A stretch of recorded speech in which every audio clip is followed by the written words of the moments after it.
Well, we're on live now, so my question is like, do you think that Deion Sanders should take that job if he gets The it? Colorado job. Yeah, Yeah, I heard they got a lot of interest in him, and they say it's a pretty bad job in regards to uh, where they are on the Pac-12. Like they say, it's like one of the worst ones to have. I guess they don't believe he can have a recruiting base, but I don't know, man.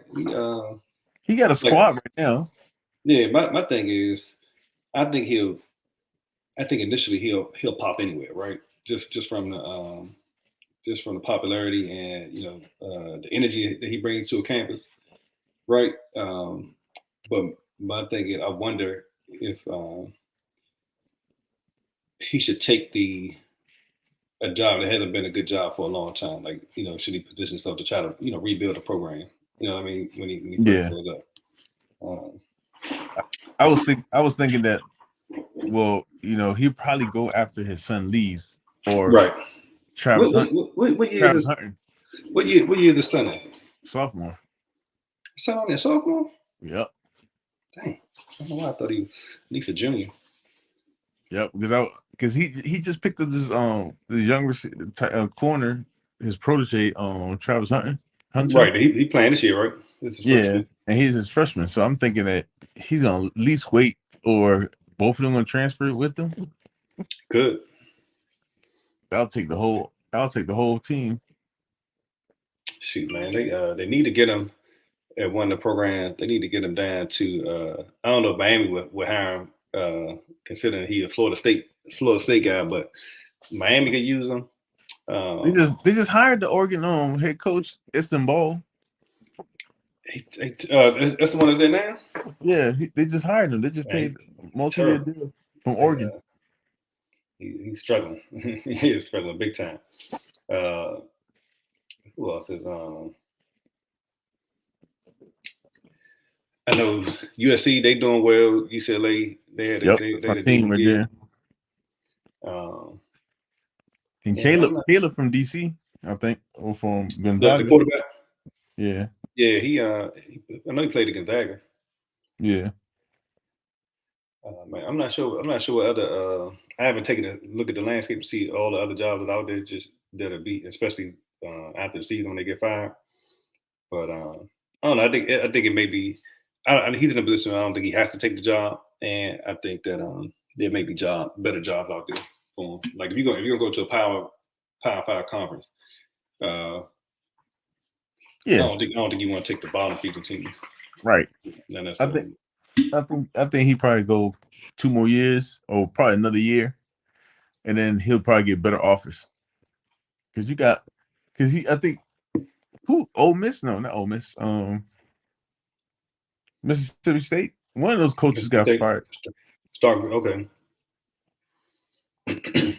All right, man. Let's jump into it, man. Start off with the bad news first. Uh, Guys that have been ruled out. Let me see. Make sure I got the right game today. Yep. Joe Man, Mixon is out. Leonard Fournette is out. Which I'm pretty sure if you ain't got him already, you can better get him, and that's White is his backup. Tamati P Ryan. Did you pick him? You pick Tamati P Ryan up this week? no. Yeah. I told you I didn't agree with him. Jerry Judy is out again. Isaiah Likely is out. Um, Isaiah Likely from Baltimore. yep, ruled out. He says officially ruled out for Sunday's game against Jacksonville. He came into Saturday questionable due to an ankle Dang, injury, and he will not try. He did not travel with the team. dang. That was unexpected. Yeah, no. Rondell Moore, he's out. He hasn't been able to practice all week, so he won't be playing. He won't be suiting up. Once again, my man, hamstrung. Kadarius Tony, he's out again, and let's see. Oh, Romeo Dobbs is out again. Um, he missed practice all week long, and let's see. Oh, ankle issue. Jalen Warren, this is big, especially since I have Najee Harris in both of my Yahoo leagues. Now Jalen Warren is out. He had a hamstring injury in week 11, so I think that Monday night that should bode well for Najee, considering he should get pretty much all the touches Right. going into it. And they're going against Indianapolis. Yep. And so, yeah, so mixing Fournette, Judy, likely, forgot KJ Hamlin, which doesn't mean much because Denver's offense stinks anyway. And so it's not like you're looking for a third or fourth receiver. But KJ Hamlin's another one that's ruled out. And not expected to play. Jamar Chase, receiver for Cincinnati. It says, the news I'm reading right now, it says he's ruled out for week 12 because of the hip injury. So he was questionable on Friday. And so that leaves T. Higgins and Tyler Boyd again, and Hayden Hurst and Samaje Perine. So as his targets. Raheem Mostert, running back for Miami, doubtful for week 12. He's dealing with a lingering knee issue. So looks like he's doubtful to play. So that means Jeff Wilson should get the monster carries, and against Houston, he should be in a blow spot. Then Justin Fields not expected to play. It says he's a game time decision for week 12. He easily be held out, and so that would leave Trevor Siemian as the starting quarterback. I don't understand when they just let him go, like not let him go, like just bench him, because like I need him. So if they show he's out, I could put him in my injured reserve. I got Marquise Brown who's coming back, who's in my injured reserve right now. I gotta either release somebody or wait until somebody's confirmed out before I can put him in there and replace him. Yeah, that's right. So that's the situation I'm in. And I got Mostert who's doubtful. So I'm like, okay, I got a doubtful and then I got a questionable. I need both of them to show out so I can put them out so I don't have to cut nobody. Greg Dortch is out for a receiver for Arizona. He's out this week. And it says, Rondell Moore's out, and then it says Dortch is unlikely to play. They haven't ruled him out just yet. And so it said they've activated Marquise Brown. So it looks like if Moore and Dortch are out, that means Robbie Anderson, AJ Green, and Marquise Brown would be the pass catchers for Arizona this weekend. And McBride. Okay. Allen Robinson a second. I'm not sure if it means much, but they do play Kansas City this weekend, and so he's not likely to play right now. It says what? Allen Robinson? Yeah. It says. It says the Rams right now they're down their top two quarterbacks and wide receivers against Kansas City. Man, this game can get ugly. I picked up the defense. Limited throughout the week, and he was, according to Ian Rappaport, he is not expected to play.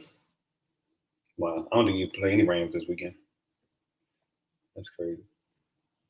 I'm looking at his expected totals. He got him at 0.6 points and 3.3 yards for the day. All right, let's see. Any game time decisions? Terrence Marshall Jr. for Carolina is a game time decision. He's questionable. He practiced full on Friday, but on Friday he practiced full. So not sure what that means considering who their quarterback may end up being. Tyler Higbee, he's questionable for the Rams, but like we mentioned before, playing the Chiefs, he might be the only thing worth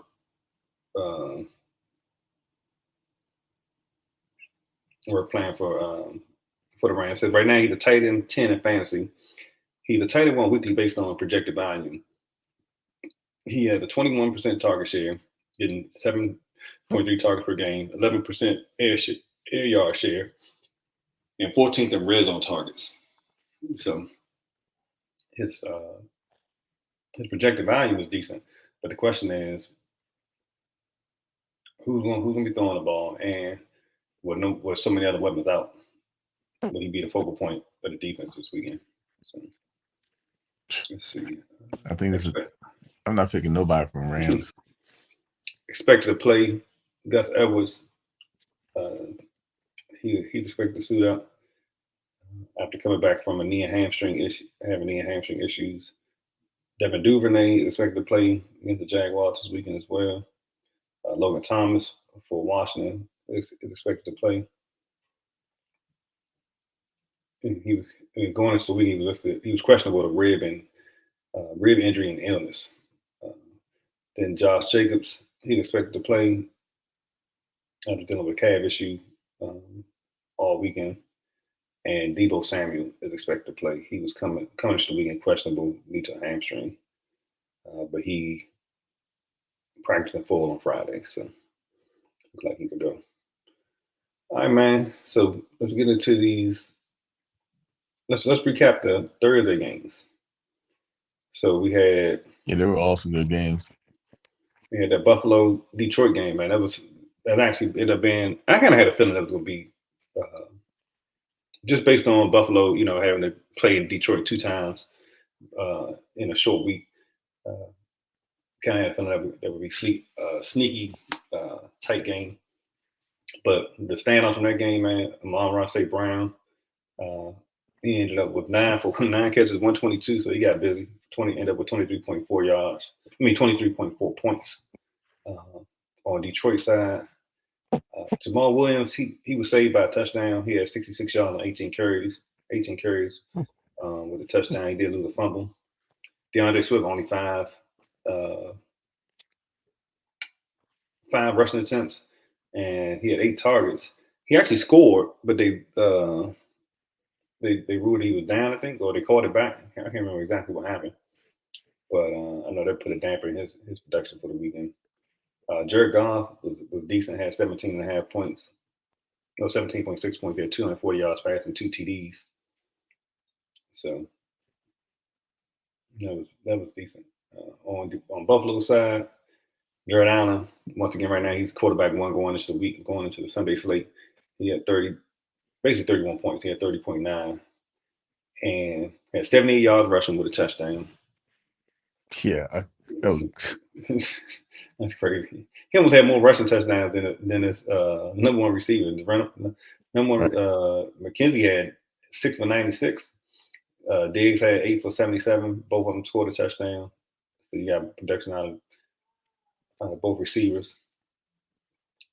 Gabe Davis had one of his low moments, kind of stinker game. He had 4 for 38 for 5, but basically 6 points. So, what were you gonna say, Jose? Yeah, they don't look as scary as they used to be.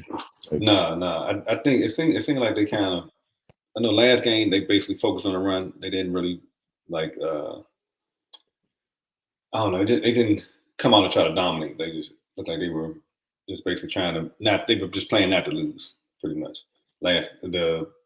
The previous Sunday game. In this game, I don't know. Detroit, man, definitely matched up well with them. So Detroit looks like a contender after this game, and they're getting another receiver. They're getting the number 1 receiver back.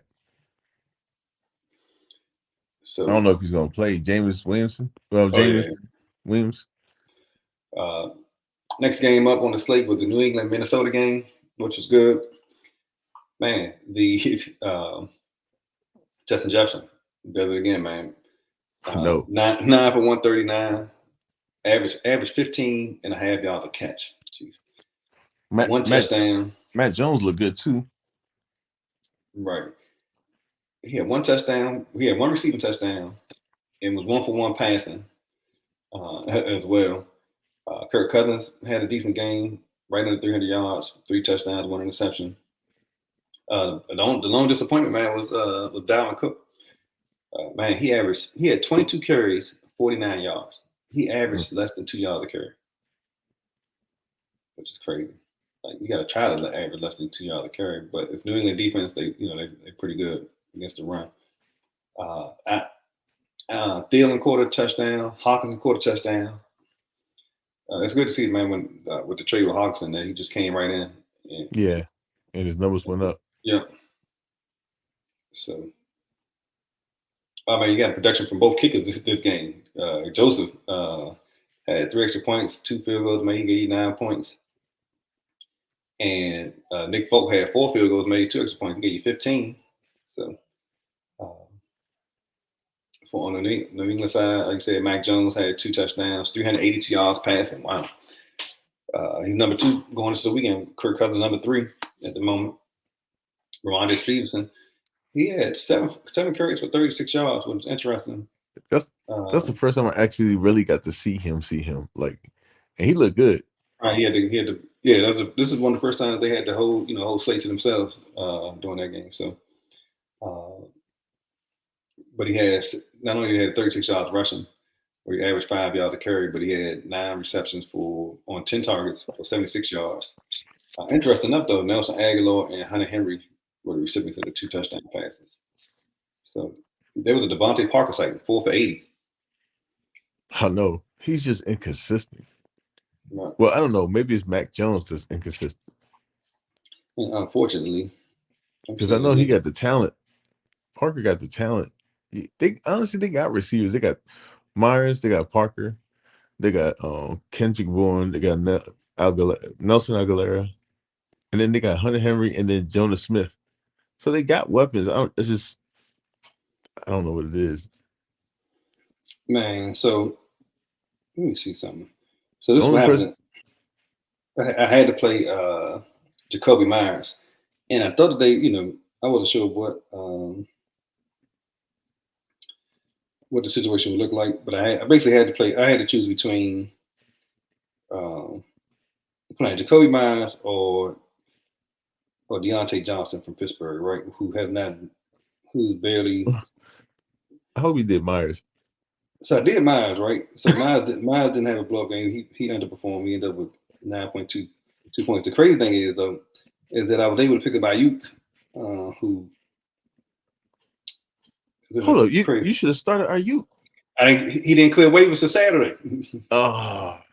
Yeah, so he didn't clear waivers to Saturday. That's what I was getting ready. That's what I was getting at. I was like, man, I wanted to.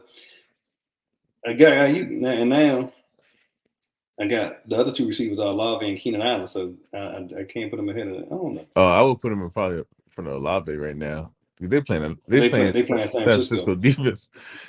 But watch he go off. But Olave, like this is the thing. Olave, at least he's basically the only him, Johnson, are the only pass catchers. Johnson don't catch any passes, but touchdowns. They give it to him in the red zone.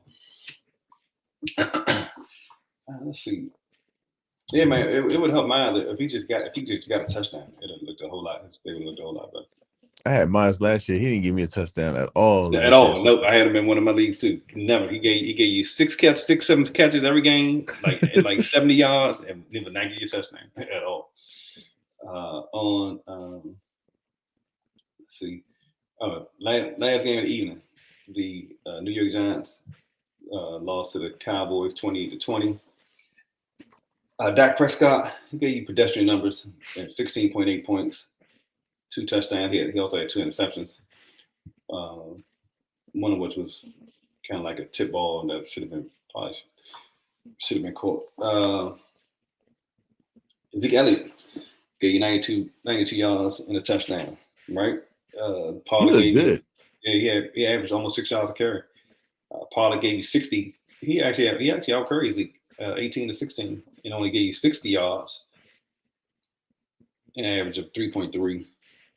Don Schultz was the recipient of both touchdowns from Dak Prescott. So if you had him, he had a nice day, 17 points. Zeke caught 1 pass. CeeDee Lamb had 6 for 106. No touchdowns though. Michael Gallup had 5 for 63. Man, Tony Pollard, man, he didn't have a great day. He had after blowing up last weekend, on the receiving end of things, he had the most carries, but only caught 2 passes, and so it's total of 7 points. Then there is on the Giants side, the bright spots were Saquon. They were saved by the fact he scored a touchdown, right? But they only had 40 yards, 39 yards rushing, and 13 yards receiving. James Jr. was a lone touchdown receiving recipient. on the Giants squad, and then that's pretty much it. So I have a question, right? So the score was what? 30 something to 28 or something like that? 28-20. 28-20, right? So would you think it was a close game? Not close game? It's since I watched it, it was. I would think it was. It wasn't a close game. All right, so but I was looking at the Giants, right? The Giants, that's the first time I got to see the Giants play like that, right? Mm. And they were playing without their two starting corners, and they were still holding their weight. From the defense side, yeah, they definitely seem like they definitely played a decent game. Because they got to play Giants one more time, right? Yeah, I think so. Yeah. Phew. And so look, that's the other thing is that the Giants were out. They had Slayton. Yeah, And Slayton looked good. that was pretty much it. He had 3 for 63. He was the lead pass catcher. So, all right, so let's see. Michael Parsons is a beast. Yeah, man. He's just.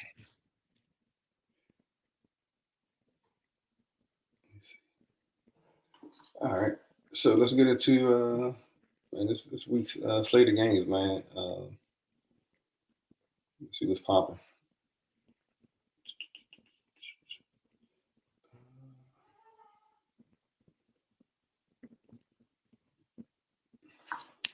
All right, man. First up, Tampa Bay versus the Cleveland Browns. Tampa Bay is favored by 3 points. Over under is 42. It's interesting. Not expected to be high. It says Cleveland is 19th in neutral pace of play, and the Buccaneers are second in neutral pace of play and third in passing rate in close games. So they'll definitely air it out if the game is close. But they keep the second best neutral pace of play. And I think Njoku heavy is like, I think he's 100% healthy now. Njoku. It says he wasn't a full-time player in his first game back. Lost 42% of the routes run, and so they basically split. Let's see. I wonder, is Watson coming back this game or? No, week 13 he's eligible to play. Okay. So in this game, go ahead. In this game, I really like Godwin, and I like Donovan Peoples-Jones. And I really think Cleveland's going to win this one. So I'm going heavy on Chubbs as running back. I think he's going to go off in this game.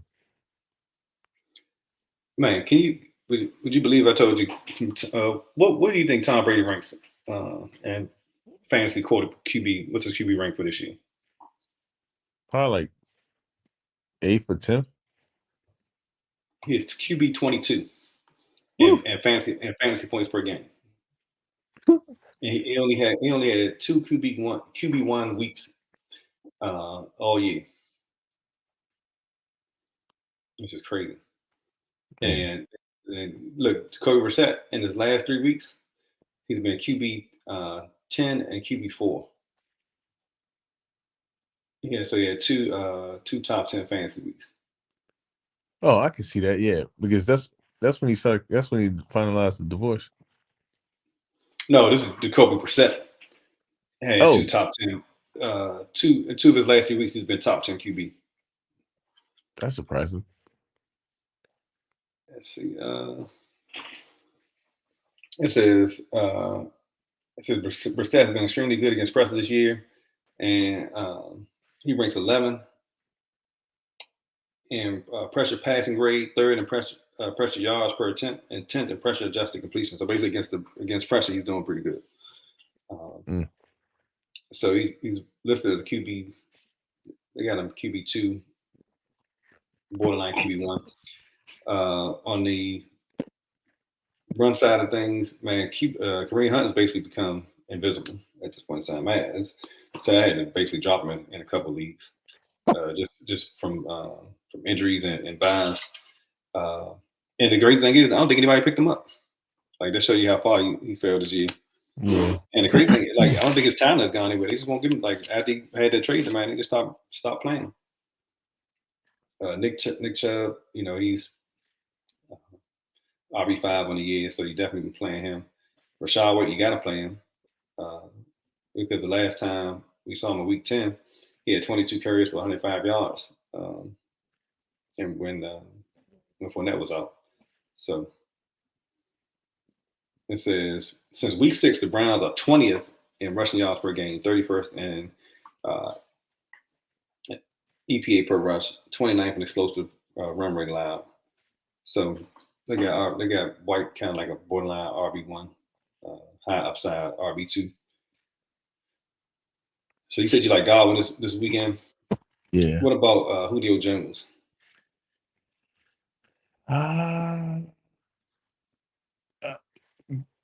It's tough, man, because you still got you still got you got Godwin and then Mike Evans. Mike Evans playing. Yeah. Yep, and then you got Brate and Cotton back. So what do you think about Amari Cooper? And they say how he has these terrible home and road splits. Like at home he plays like out of his mind, but on the road he plays terrible. So they're at home this week. What do you think about Cooper? You said you like Donovan Peoples-Jones.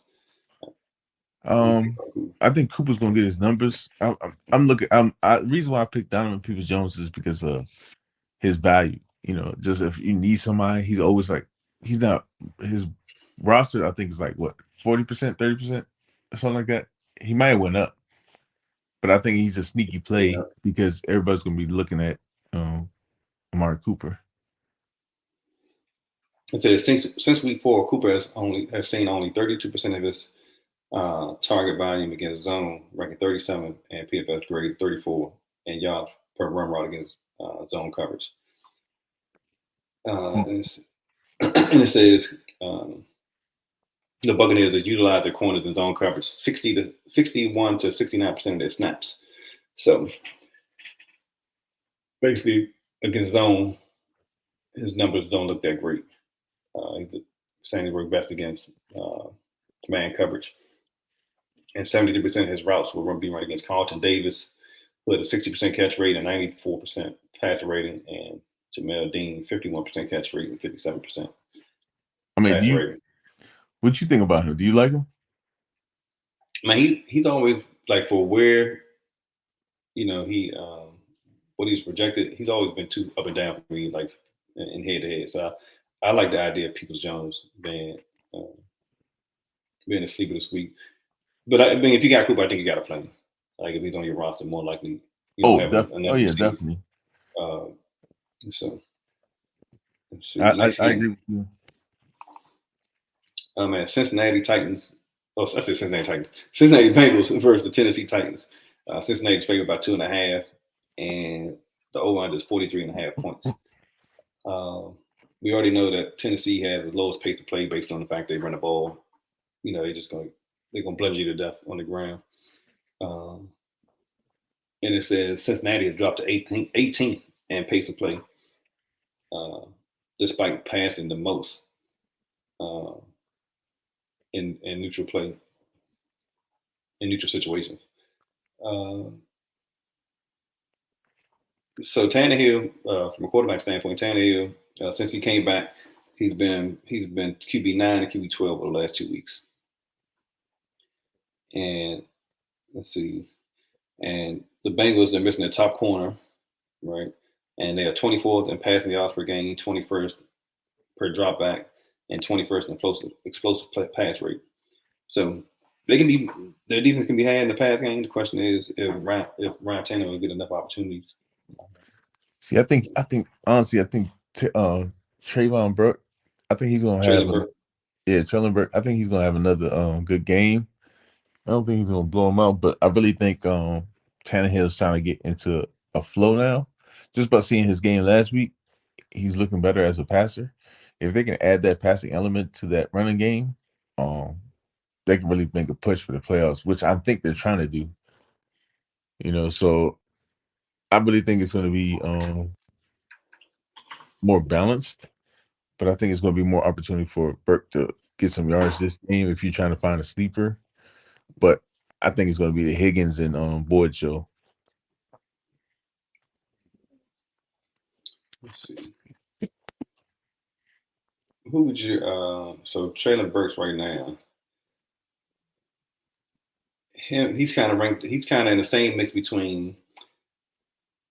Who would you rather have out of this four? Traylon Burks, Donovan Peoples-Jones, uh, Tyler Boyd, and George Yeah. Pickens. Oh, Pickens. Yeah, Pickens. And Pickens. who would you have next? Boyd, Burks, and Jones. Peoples-Jones. I would think Jones because he has more on his resume, more continuity with his quarterback. Burke just went off just last week, and I gotta see some consistency with him. But Boyd, same thing with Boyd. It's either going to be Higgins or Boyd. You can't really tell which one of the two is going to go off, or if both of them are going to go off at the same time. So I'm going to go with Perkins and Jones, just because of Perkins. I think he has a more upside, because they're starting to throw more. But I like Jones because he consistently been, especially on fantasy, in our fantasy league. I can see it. His consistent play, his points. All right. So let's see here. So it says one thing about Burks. It says Burks is 15 in yards after catch per reception. And he's facing a team that's ninth in missed tackles. So, Oh yeah. So that's it. It's be interesting. Let's see. We're playing Derrick Henry. I know you said you were not high on, or you are not high on Samaje Perine. What would you have him ranked at? Right now, the consensus ranking has him at. What we rank that?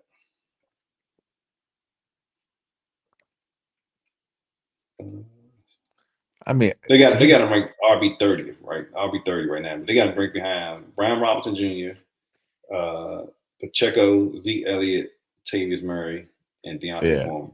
I agree. That's about right. Yeah. Right. Shoot, I think what Travis White? Is it Travis White? I think he's above him. I think he's above him. Rashad White from Tampa Bay. Yeah, is Rashad White? Yeah, he's up at like 16 in consistent rating right now. So yeah. Perine, I'm not really sold on him. Let's see. This. We know you're playing the big boy. All right, next game up, Houston, Texas. Oh yeah, Miami Dolphins. This is look. The crazy thing is Miami is favored by 14, but over under 47. So wow. Interesting. It says Houston operates a balanced offense while Miami knows that their bread is butter through the passing game. They're 11th most passing in neutral passing, 11th in neutral passing rate, while Houston 17th. But Houston has a new quarterback this week, right? They got Kyle Allen starting. Yeah. And it says from 2019 to 2020, we have a 16-game sample of Allen as a starting quarterback. He's finished a QB1 3 times, a QB2 8 times. As a career, 63% passing completion rate, averaging about 7 yards per attempt. So he is basically QB2 in the Superflex. So Davis Mills is gone. This is last year. Yeah, that's I'm not playing. Most of it's questionable. Most is questionable going into this game, or doubtful, I should say. Receivers: Nico Collins, Brandon Cooks. I don't think you can trust any of them. Nope. However, it says Cook hadn't finished as a wide receiver 3 or better since week 4. Gracious, that's terrible. We know you're rolling Terry Hill and Jalen Waddle all day, and Mike Gesicki. I think Is anybody not playing from I'm oh, from Miami? for Miami. I'm playing. Um, I'm playing mostly everybody. I'm playing Right. Gaskin. He's the backup running back.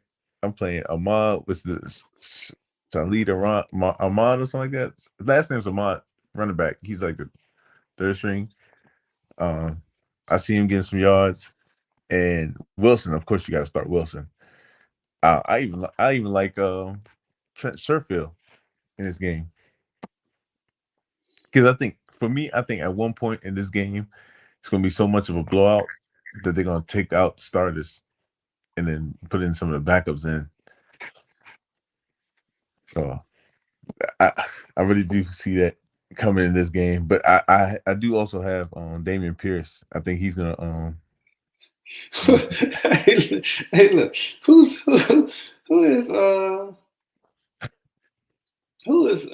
what's it called?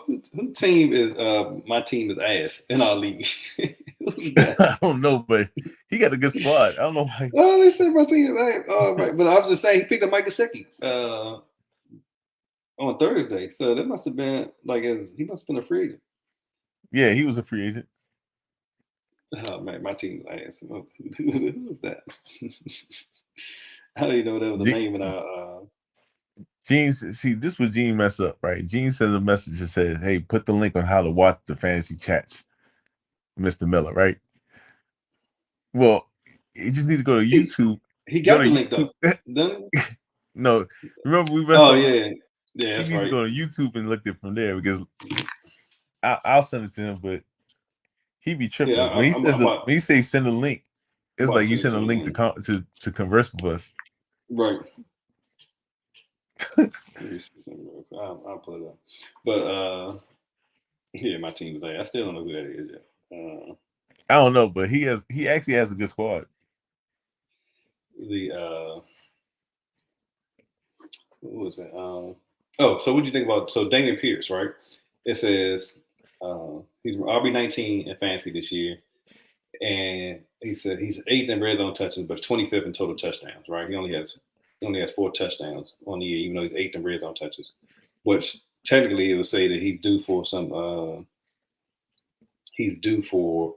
touchdown regression.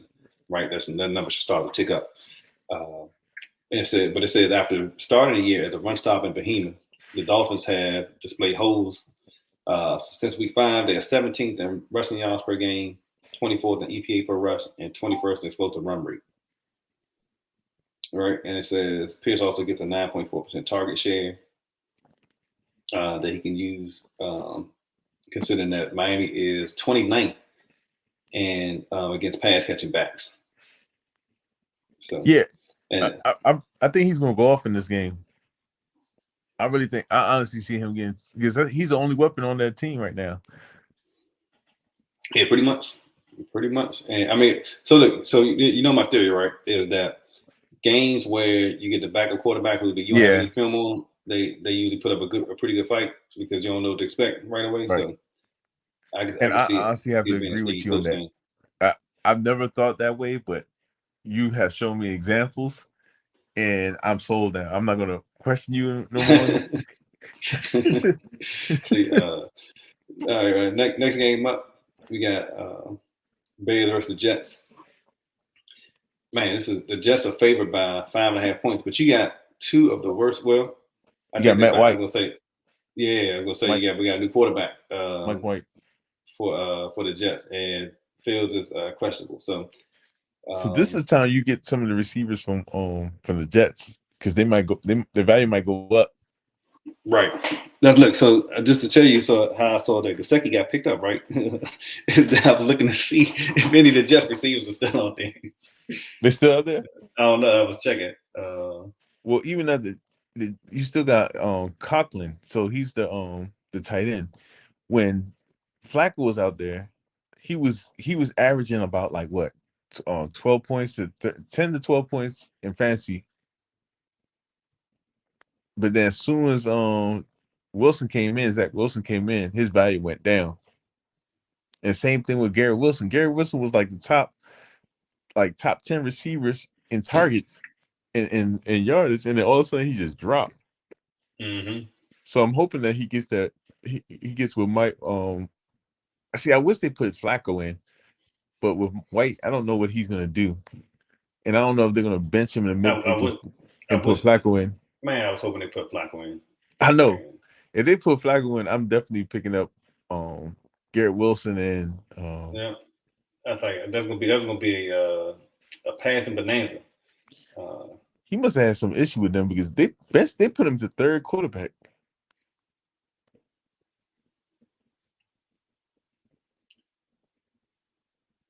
there's a couple people out there.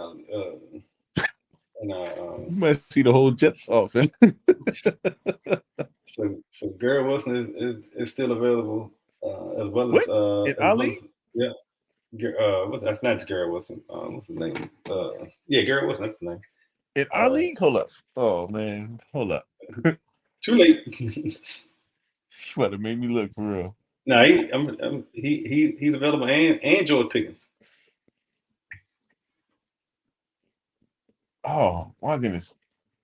So Man, we slipping. Well, I mean, I'm saying debating whether or not to drop Deontay Johnson or not. For at oh least one no, for I at least can't. one Yeah, of them. I can't pick him up. Yeah, our bench size. I can't pick him up. And That's why they look. That's why they out there. yeah, I got my starters. Yeah, but he's definitely a good play. Both of them was a good play this week. If you need a receiver that's gonna like, I really think Yeah, man. Garrett Wilson's gonna go off this game. I wish I wouldn't have played the Kobe Miles. Oh man. Let's see. Get back to. Let's see. Oh, so getting back to this game. So Justin Fields, he's questionable, right? And we could potentially see. Simeon or Yeah, Trevor Simeon? Simeon in there.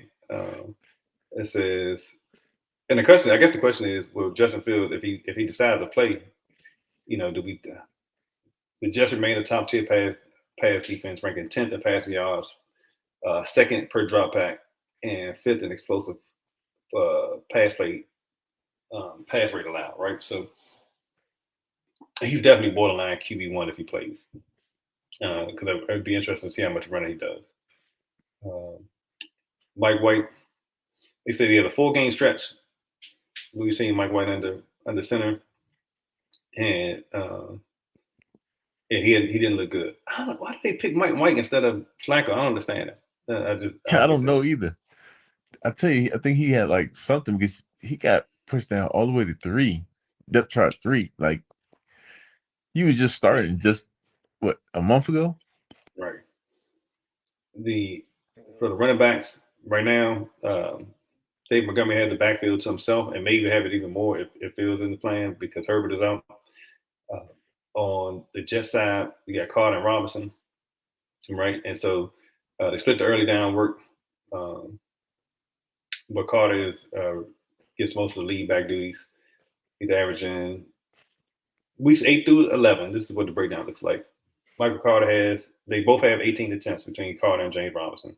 Mm-hmm. Carter has 8 targets and gets to run 13 and a half routes per game versus James Robinson only has 3 targets and only ran 4 routes per game. And Michael Carter has 6 red zone opportunities as compared to James Robinson's 2. So They said that Mike White tends to throw to the run check down to the running back a lot more. So they were saying that Michael Carter is a big good play this week because if Mike White starts, he tends to drop check down to his running backs a lot. I think like Brad Johnson back in the days. Mm-hmm. Check down Brad. Let's see. From a tight end. So from a receiver standpoint, man, I think it's a lot of stuff is up in the air. Like I said, it feels they just have a great pass defense. Fields may not be 100%. And if you get Trevor Simeon, you're not sure what you're gonna get. With the Jets, we're not sure we're gonna get with White. Like you said, he's more of a check down guy. So that may bode well for Tyler Conklin. It said since week 7, he had a 20% target share, 57% end zone target share, and 63% route run rate. He's tight end 14 overall with 3 top 12 finishes this year. And but the bad thing is he only seen 2 red zone targets since week 2. And Chicago has held tight ends to the third lowest receiving yards per game and ninth lowest per yards per reception. Cole Kmet came back down to earth last week, where he didn't get in the final end zone. And let's see, the Jets have allowed the ninth most receiving yards per game to tight ends, but there are only one of two teams yet to allow a receiving touchdown to a tight end. Interesting. Let's see. Yeah, man, I think Daryl Mooney and Garrett Wilson. Let me see what they have right there. They might all be kind of like in the same tier. You think so? So yeah, Wilson at 28, right? And this is including the games that have already played. Wilson at 28, and who's Mooney at? Oh, Mooney's at 43. So yeah, I would think Wilson's ahead of him. Yeah, Wilson's way ahead of him. Wilson's wide receiver 2-3 territory versus Mooney's outside the top. Let's see.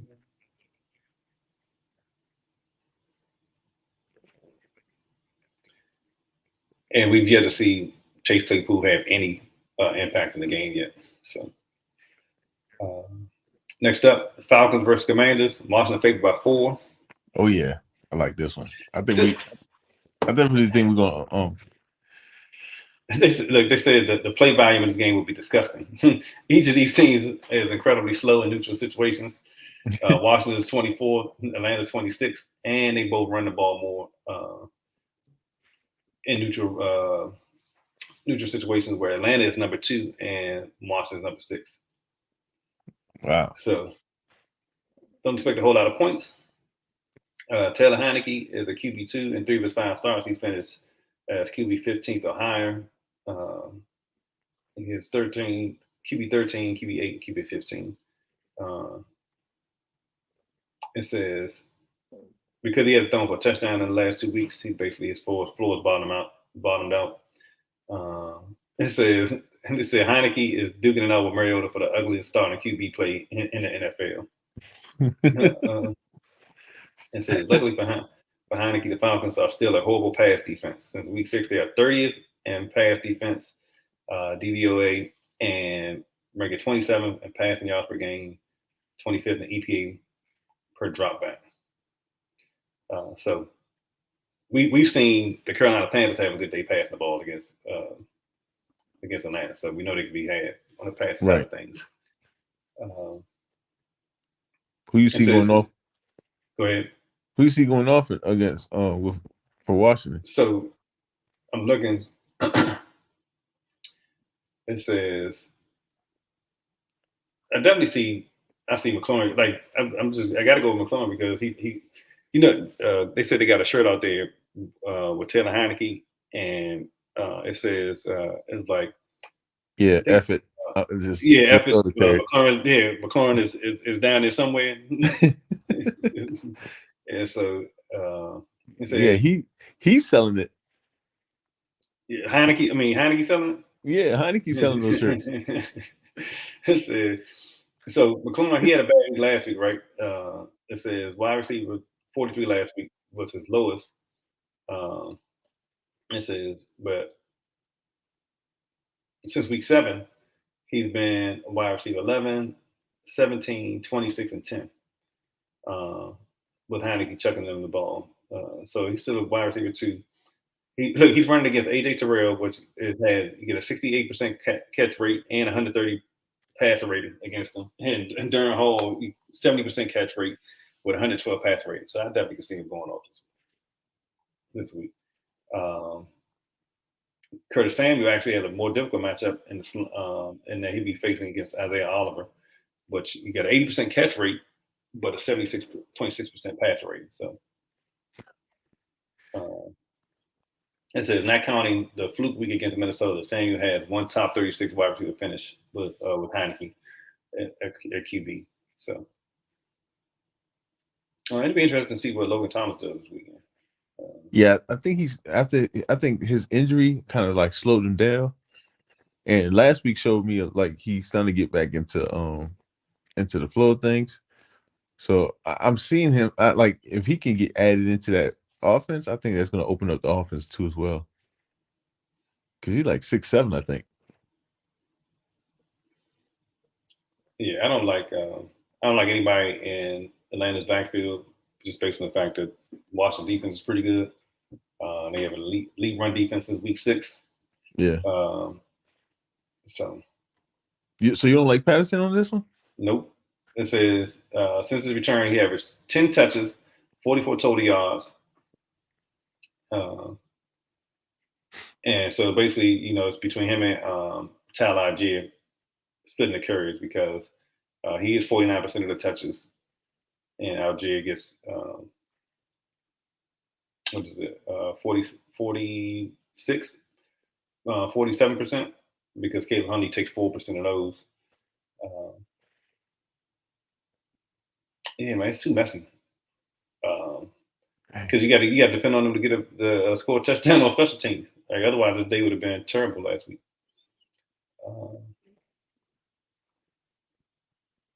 Let's see. Yeah, I was going back and forth. Should I start Patterson or not? And Drake London, I got to start Patterson in one of my leagues. It's based on who I have, but I'm not Drake London. Him and Kyle Pitts have been victims of this offense where they don't throw the ball, so I'm not high on him either.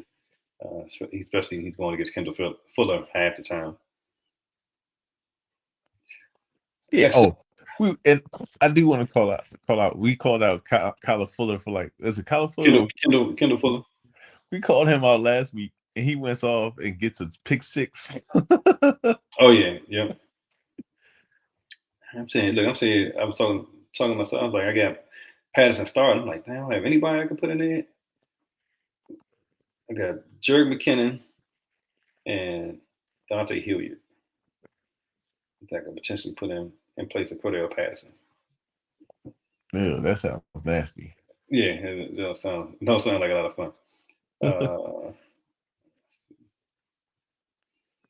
I am gonna put Kyle Allen in my super flex and take out Sutton. All right, man. The ugliest game of the day probably it has to be Denver Broncos, Carolina Panthers. I'm not gonna waste much time on it. I don't think you play any of the quarterbacks. You got Sam Darnold playing. I wouldn't play him either. Like, dude, do you not? Like I told you, I've been doing this whole thing with the Carolina Panthers running back, hoping that they, at some point in time, they would, get to Sam Darnold. I was holding Sam Darnold for weeks. They cost me a game because I didn't get rid of him in time, and so I had too many quarterbacks on my Sam roster. Darnold, or you mean Baker Mayfield? I had them both. Yeah, Sam Darnold and Baker Mayfield. Yeah, trying to see who's gonna start, and neither one of them started that game. I was like, what do you gotta do to get benched? Man, you've been having trouble. You've been having trouble all year with quarterback. Man, with that league, man, like I'm starting. Look, right now, I'm starting Matt Ryan and Kyle Allen. And that's the second time you had Matt Ryan. Look, he was my starter the season. I dropped him and had to pick him back up. Like that's how bad it's been. What's crazy though, right? I'm doing in this league. As terrible as I am at quarterback, I'm still on the cusp of making the playoffs. Yeah, I like know. I'm doing better than I am in the. Because you got Barkley. You got Barkley and Etienne. Yeah, who I got? So in this league, the one I got with the terrible quarterbacks, Ryan and Kyle Allen, I got this is what gets me over is I got Devontae Adams, what's his name, Diggs, and Dalvin Cook on offense. Yep. And then we got individual defenses, and C.J. Mosley has been killing for me, and when before he got injured, Antonio Winfield Jr. was killing for me on the defensive side. Let's see. Oh, I just realized I knew why I had Sutton in there because I had too many receivers. I had to get rid of one of these. All right, man. So yeah, so this terrible, horrible game. The only two people of even interest is Latavius Murray because they just got rid of Melvin Gordon and Chase Edmonds on the IR, right? Um, I wouldn't play him either. Like it says among 69 running backs with at least 25 carries, Murray ranks 67th and 67th in yards after contact per attempt and 50th in elusive rating. He had 0 breakaway runs with his 74 carries, and last week turned out 72 yards with 21 touches. Mm. Only other thing of interest, only other person of interest right now is Cortland Sutton. Um, but he hasn't finished because Jerry Judy is out. But he hasn't finished the week higher than 26 since week 4. With Judy out the last 2 games, he's averaged 9 targets, 5.5 receptions, and 73 scoreless receiving yards. And Denver is I think the worst scoring offense in the league right now. If I'm not mistaken. So yeah, this game I wouldn't trust nobody in this game. Yeah, so we don't need to talk about anybody. I will say that if I was swinging for the fences and fantasy, that Sutton, let's see, Sutton and Dolchich may be sneaky fantasy plays, DFS plays. I mean, like I wouldn't, and season long, you don't touch anybody in this game. No. But in swinging for the fences, Dolchich, it says he disappeared the last 2 games, right? So nobody's on here. Tight end 35 and 16 finishes. We had 16% target share, 7 deep targets, but only 1 target inside the 20-yard line. Says Carolina has allowed the 8th most receptions and 14th most receiving yards to tight ends. So what makes him a borderline. Yeah, he's the only one I have. Like I have to start him because he's the only tight end I have. I had Kyle Pitts and he's gone. Yeah. All right. You got Jacksonville Jaguars versus the Baltimore Ravens. Ravens favored by 4. Over 44 points. Man, they are. Baltimore is worst. Is the worst pace of play in the league, and they run the 8th most in the league. And Jacksonville has been pushing pace. They're number 5, ranked fifth in pace of play, and they are 18th in passing rate. So they're pretty even situation. So I think that yeah, this well, we know Lamar. He has not been great, but he's basically just been a low end QB1 since week 4. And he's had 3 QB1 finishes, but none higher than QB9. Right, and only has surpassed 50 rushing yards 5 times.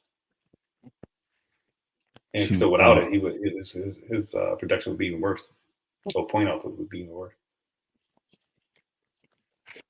So we know we started Andrews, right? At tight end. Let's see. You mean 100%? Like without a doubt, you know who? Like Andrews is 100%. Everybody else not 100% with. No, Andrews is the only set it and forget it guy. Christian Kirk is wide receiver 12 in fantasy and getting 25% target share, 27% or 20% target per route run, 4th in deep targets.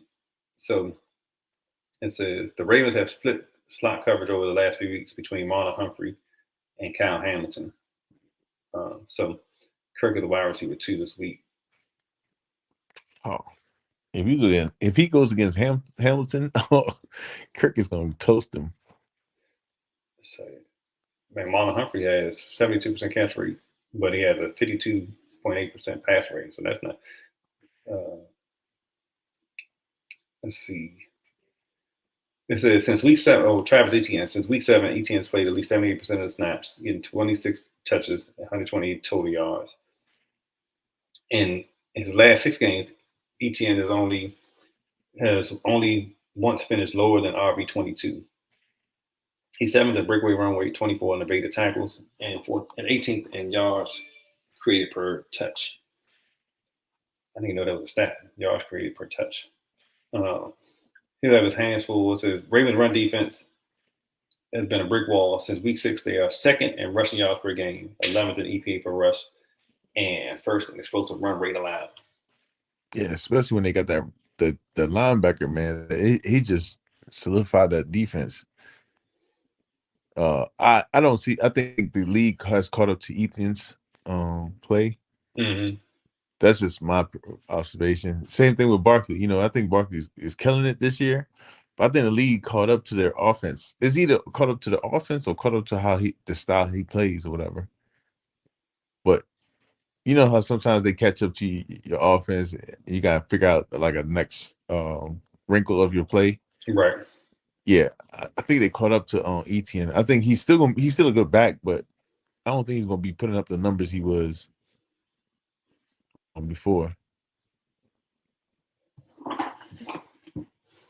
Yeah, man. So that's the crazy thing about it is who's the league? The league I have, man. I don't think I have. You see Terrence's text. Oh man, this dude. Let's see. Yeah, outside of that, man. So like we said, Mark Andrews is a starter. Evan Ingram, he's a borderline tight end one, right? Low end tight end one, high tight end two with upside. Gus Edwards. It says since week 6, the Jaguars are 15th in rushing yards per game, 13th in EPA per rush, and 20th in explosive run rate allowed. But we know Baltimore's backfield has been messy, and so if he can't get in the end zone, I don't know how much how much you expect out of him. Next up, man, the Chargers versus the Los Angeles Chargers versus the Arizona Cardinals. And Eugene put in, let's see. He says Curtis Samuels or Peoples Jones and the flex. I think we both say Peoples Jones, right? Ooh, but ooh. Oh, that's a close one for you. Yeah, because you got Curtis Samuel. I would say I'm going with Peoples Jones, just from a pure upside play and consistency, right? Yep. But the Falcons defense is not that. Yeah, I'll go people. Dang, Gene, this is tough. All right, so let me think this out. This is my therapy session. All right, Peoples Jones against Tampa Bay. I think Tampa Bay is gonna push him, so they're gonna have to throw Samuel. I mean, they got Chubb too. Yeah, I'm gonna go with Peoples Jones because I think McLaurin's gonna go off this game, and there's gonna be less touches for Samuel. Yeah, I'm gonna go with Peoples Jones.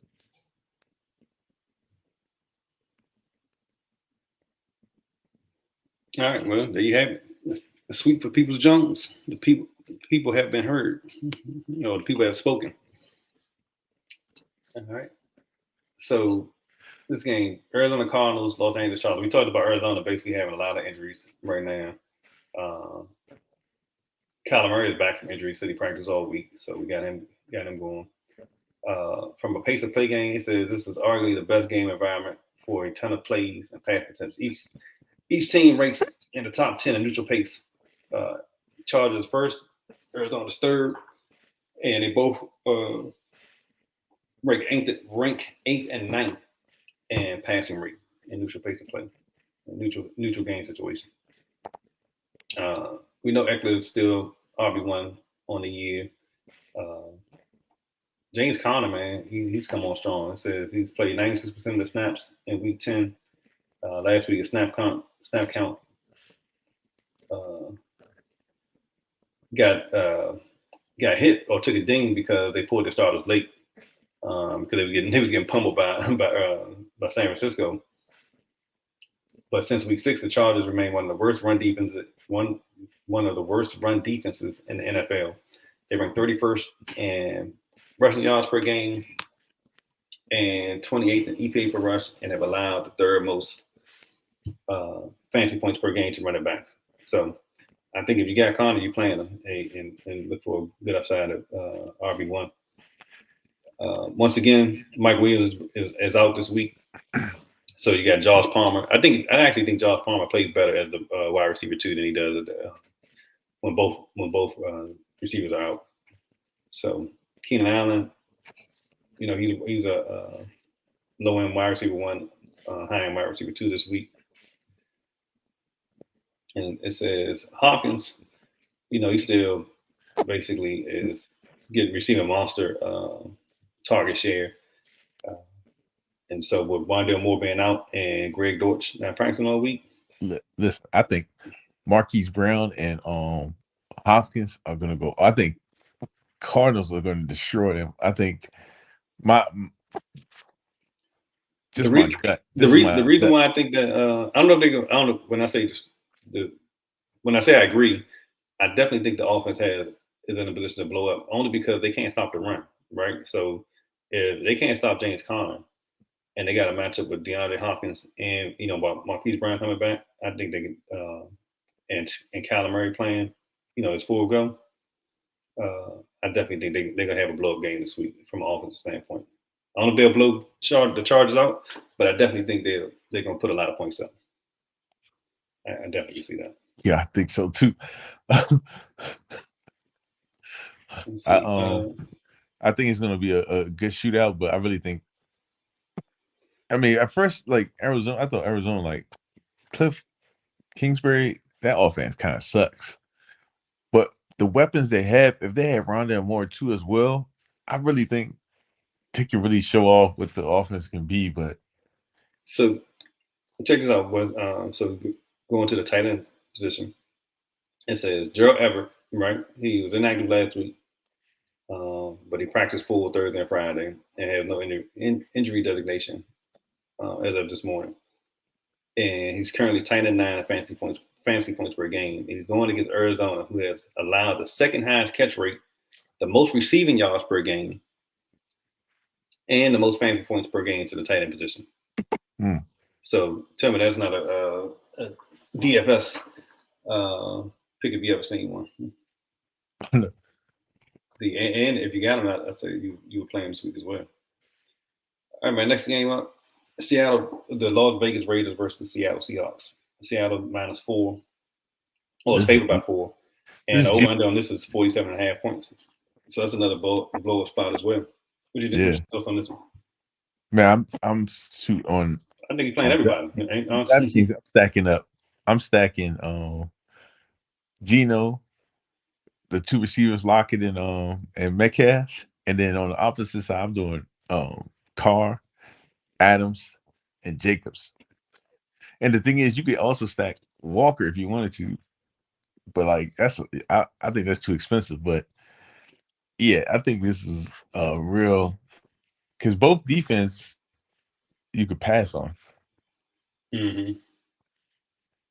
Who you thinking about these 2 games? Like what you like? Which matchup you like the best? Geno's matchup or Carr matchup? Because I got both of them as quarterbacks. I got Fields. I'm taking Fields out, but I got Carr and Geno. I'm trying to figure out who is going to have the best. I definitely think Geno. I'm going Geno because there is. I think the standard that every quarterback that's played the Raiders have finished as a QB1, right? So it says since week 6, they're giving the highest success rate per drop back, 3rd highest per EPA per drop back, and 10th highest yards per attempt, right? So you got to go with Geno if you had to pick between the 2. But you're running Josh Jacobs out there. If he plays, that's the only issue with Josh Jacobs. He's listed questionable. So they project. So this is where I get confused at, right? And this is where people always laughing at me at, but I always have the last laugh on this. So every time when I'm playing on my matchups, head-to-head matchups, right? Mm-hmm. I'm always projected to be lower. Always. Like my rankings always supposed to be projected lower, but I'm always outperforming my projection. So in this game, I got Geno Smith projected to have 38 points. I got Carr projected to have 55 points, but I Jeez. know Gino has been outperforming his projections, right? Because a lot of times you look at your projections to see the matchup and stuff like that, but Geno Smith has been outperforming his, right? So the difficult part I have is that if I put Carr in, it shows that I'm going to be projected higher. But for the year, I haven't been doing that. Mhm. I'm feeling about doing it is because I'm getting closer to playoffs and I'm trying to figure out what's the highest points. So I'm asking you, like, who do you think? So you think Geno? So I'm gonna go with Geno, but it's just like, man, once I put Geno, it's like, here go Carr. So yeah. So I mean, I'm playing a what's the word? The Raiders have been a dumpster fire on defense. So and we know Gino has been consistent. So that's who I think. I think it's a floor play versus upside, and I think that Gino's floor is higher, and I think you have an opportunity for just for the fact that they're playing the Raiders for them to have a blow up game. So that's why I would go with him.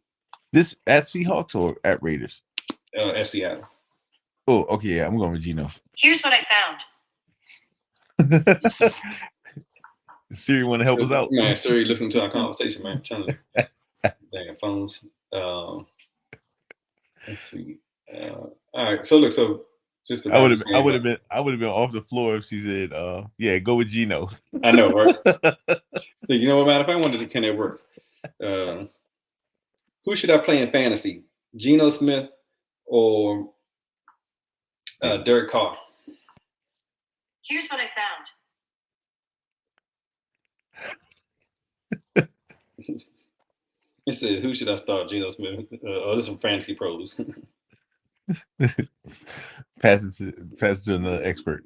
Right. That's exactly what Siri did. Right now, who they got? The consensus on both of them are they have Geno Smith at 9, and they have Derek Carr at 15. So I like Geno Smith. Yeah. I hope the next when we get into the San Francisco and New Orleans game. So who we got next up on the slate? So just to tie like both. So we're playing all the receivers, Adams and Metcalf and Lockett, right? Oh yeah. The False Moreau is he had his last week wasn't that great. It kind of disappeared, but I think he's in a position where Seattle is 29th in DVOA, second highest yards per reception, seventh most receiving touchdowns, the third most receiving yards per game at tight end. So I think False Moreau is potentially a tight end one this week, which isn't hard to do. Yep. Next game we got, man, is the Rams versus Kansas City. Oh, this is an ugly game. Rams versus Kansas City. Look, the over-under is 42, and I think Kansas City might score 42 of the points. One of my sleeper guys is on that Kansas City team. And Bryce Perkins is who's been taking the first team reps all week. John Wolford has been limited. Good gracious.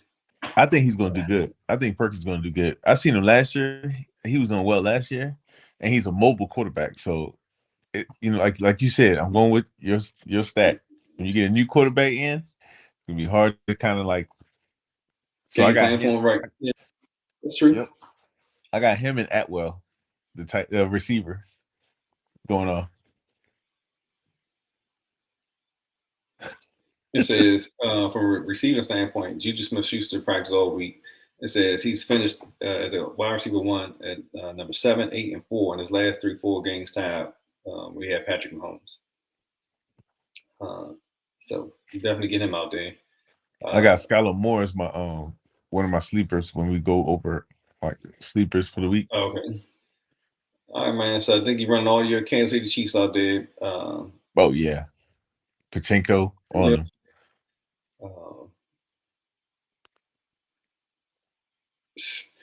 So I have a hard time with putting Kelsey or not playing Kelsey more in my DFS lineups because I always think he's always going to be popular, right? Because he's the number one tight end, right? Or whatever. He always finishes like number one tight end.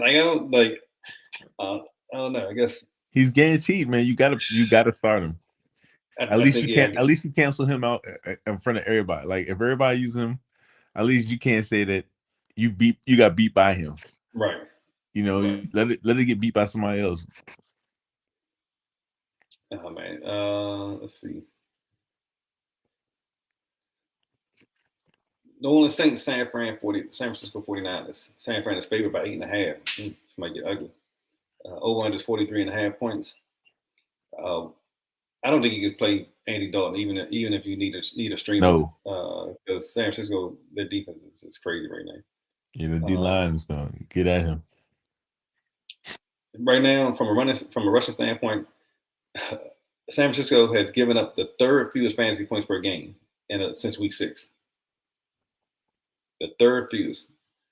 Wow. They 6th in rushing success rate, 5th in yards per game, and 8th in explosive run rate line.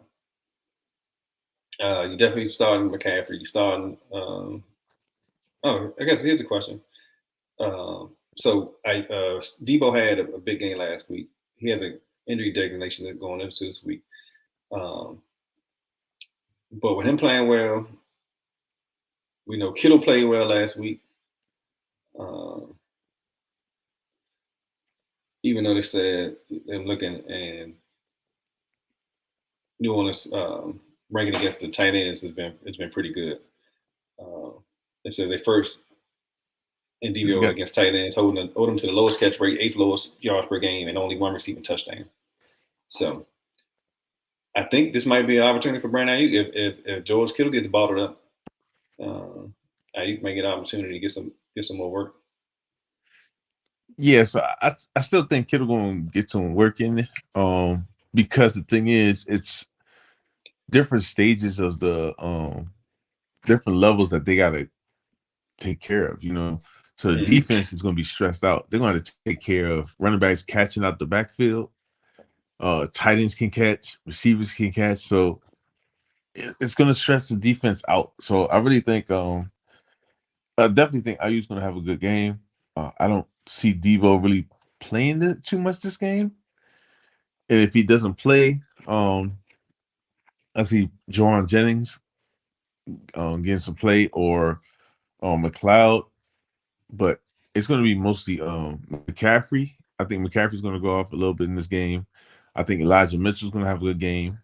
I think it's going to get to a point where they're trying to run at the end of the game. But they're a passing team, so they're gonna be passing the ball a lot. So that includes Kittle, that includes Ayuk, that includes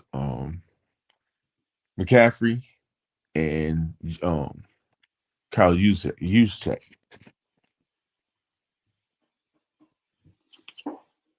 So I definitely think Kittle is going to get some play. I'm starting Kittle and definitely. Oh, you definitely got to start him. I figure definitely start Ayuk.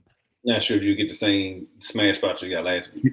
Because Ayuk is their red zone threat now. This whole last 6 games, like, I don't know, like 6 games, 6, 7 games, he's been a red zone threat. He's been looked at all the time in the red zone, and he does the sick in and out route that always gets him end zone. So, all right, here's a question for you, just on the New Orleans side. What's your thoughts on Jawan Johnson? He has 4. He's tight end 13 on the season, right? But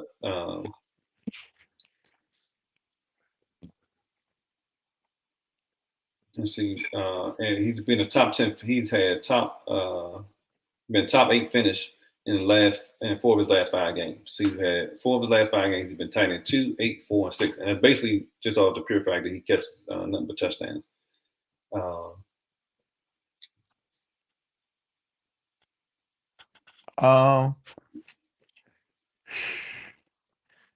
And look, it says Johnson runs nearly half of his routes, 40% from the slot, where he'll be matched up against Jimmy Ward. Ward has been dreadful defending the slot, allowing all 23 targets in his coverage to be secured.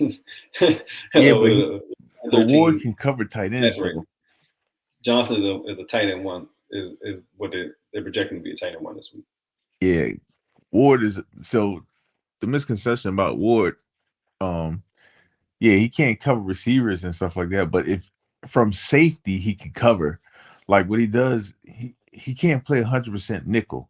He can come in and out and play coverage, and then he'll lock you down. Mm. Playing 100% nickel, he really is not that good. He's liable. He's liable back there. But the thing is, he is going against a tight end, so he can cover tight ends. I I'm not 100% too confident on Johnson, Juwan Johnson. I'm staying away from him because the thing is, I don't see the only person I see really going to probably do something is probably Olave because he's just a little bit faster and he's on the outside. Anything in that middle, you're gonna have to go through Ward. You're gonna have to go through uh man, he slips my mind already. Wow, I just lost my linebackers. All my linebackers, I forgot. That's crazy. Sorry, everyone. I'm still waking up, but god dang. Well, all the linebackers that I have in San Francisco, I think it's gonna be hard for them. And then you got Talonga Hufunga back there. Yeah, I don't see Juwan doing nothing in this game. Honestly, I see 100 yards probably passing total. All right. So last game. No, I thought it was last game. We got two more games. Let's see. Green Bay and Yeah, we got 3 more games to go. Or 2 more games to go through. We got Pittsburgh, Indianapolis, and we got next up is Green Bay, Philly. So over under 46.5 points. Philly's favored by 6.5. I got Green Bay. I got Green Bay winning. Yeah, Green Bay winning. What do you think about Aaron Rodgers confirming that he's been playing with a broken thumb since week 5? I think it's an excuse, but I mean, okay, if he's been have a broken finger, a broken thumb, whatever, he still was able to throw touchdowns to right. So it only comes after you don't do well, I guess. I don't know. Yeah. So we know we're playing hurts right from a quarterback situation. The Eagles' pass defense is elite. So they say since week 6, they're 4th in success rate per drop back, 3rd in EPA per drop back, and allowing the lowest fantasy points per game to quarterbacks. Yeah, but they ain't play no real top quarterback. I would say I know Heineke is one of them. in since week 6. And so he had like 47 yards against them. Right. I think Green Bay is gonna win, man. I really think he's gonna slice their defense up. I think Christian Watson's gonna have another touchdown. Since week 10, Watson has get a 25% target share, 75% end zone target share, 45% air yard share, and averages 3.1 yards per route run. The question is he due to come back down to earth this week, going against the Eagles? No, I don't think so. I don't think so. I don't like the Eagles. You said you don't like the Eagles. I don't like anybody in the NFC East unless they're Washington. Let's see. No disrespect to the Eagles. I mean, I like players from the Eagles. I just don't want them to win, so Washington can get up. So you definitely know that you can run on the Eagles, and so I definitely like Aaron Jones. Yep. Or AJ Dillon. He hasn't been doing too much. He hasn't been doing well because he hasn't found an end zone. So let's see.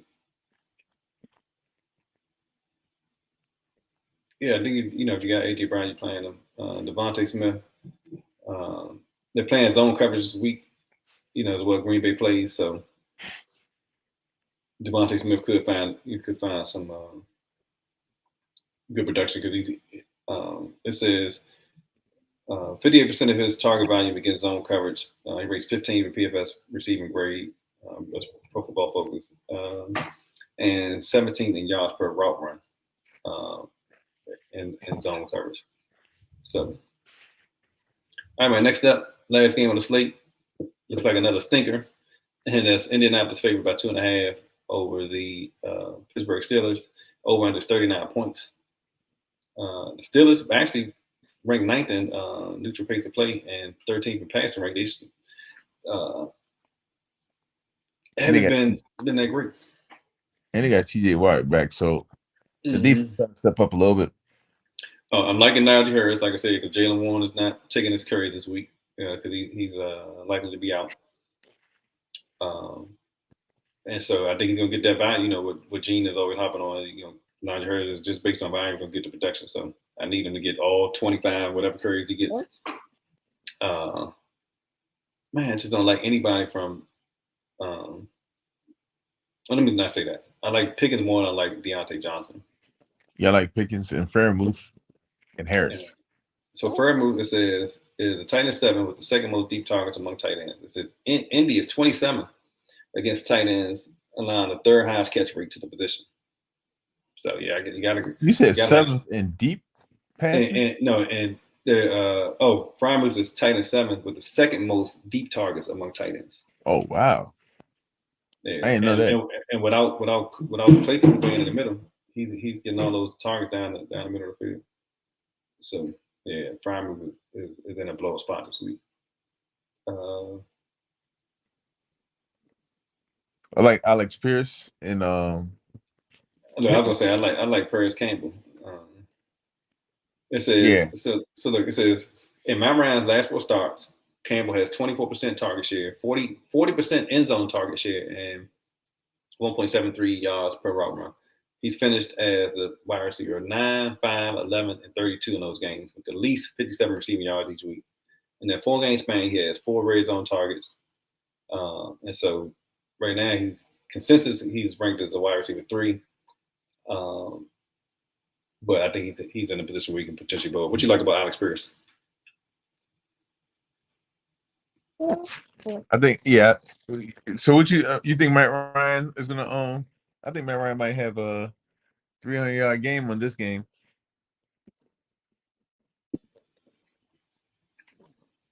It says what Alex Pierce says: the Steelers are 9th in deep passing yards and with the most passing touchdowns allowed.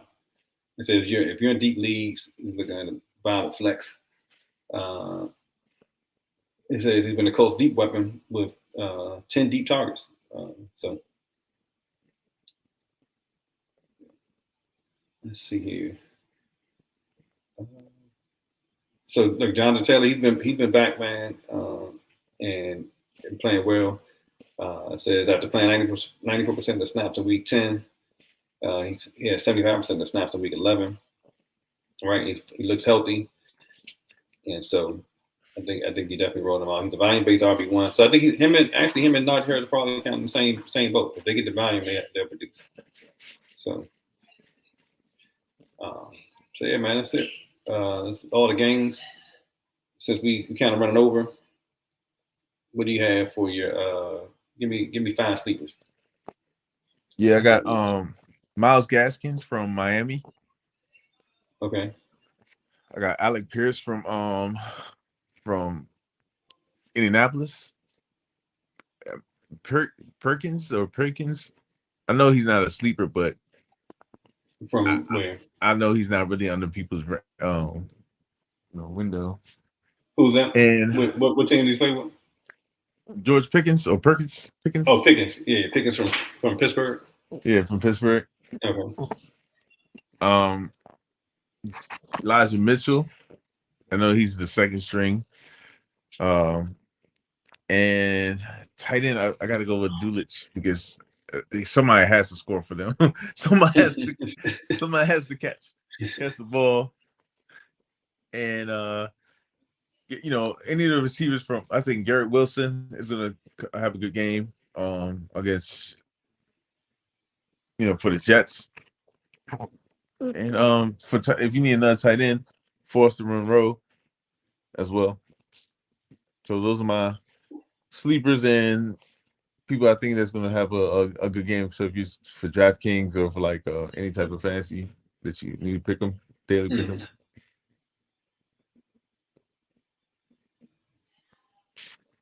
What you got? All right. So I'm gonna rock with you on your sleepers. Well, what do you look at? Who you got for your DraftKings lineup this week? DraftKings lineups I have. I give you my Yahoo. All right. Yeah, your earrings, Bella. Someone's up already. so my DraftKings, I got Geno Smith, Antonio Gibson, Jeff Wilson. This is for DraftKings, sorry. Terry McLaurin, Waddle, Jalen Waddle, Garrett Wilson, Travis Kelce, Donovan Peoples-Jones, and Chiefs defense. All right. I like that. So I have this week for my Yahoo situation. I actually have I got Justin Herbert and my quarterback, Jeff Wilson Jr. and Rashad White at running back. Receivers I have Mike Evans, Garrett Wilson, Devontae Adams. At tight end I got Travis Kelce. At flex I got Josh Jacobs. Now of course you got to look out and see if he plays, but if he plays, I'm going with Josh Jacobs. And defense, I got Miami defense. So, I like that. I definitely like that. Herbert, Wilson, White, Evans, Wilson, Adams, Wilson Jr., then Wilson, receiver. Adams, Kelce. I got to get some of that Kelce action, like you said. At least that way I know he won't. I won't be beat miss on one of them blow games. And Jacobs in Miami.